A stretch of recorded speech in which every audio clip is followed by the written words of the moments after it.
I want to talk about another way of doing this um, counting,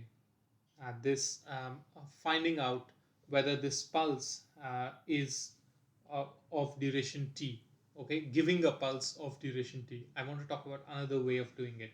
And the other way of doing it, so in the first case, we started from 0 and went to a particular count. Of course, you can set the top as that particular count. And therefore, you will have a count from 0 to top. And when you reach the top, you know that that time has elapsed, and you uh, you basically turn the input to a low again. Okay, so that was the first way. Now here's the second way.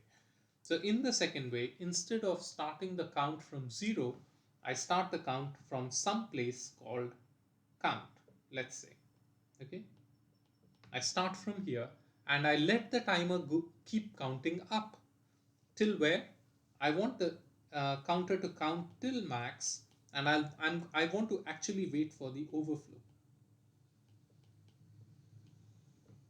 Okay, so I count from some number, not 0, any number other than 0, and I count up till I reach overflow. And once I reach overflow, I can actually say, predict how much time this is going to take, right? How many steps is this? So this is going to be max minus count plus 1, right? So this is the max and this is count. So the number of counts in between these two is max minus count, and then one step more because there's an overflow. So this is the number of counts times t, the time that we have, and you could write it t timer. So that would be the time that you can have.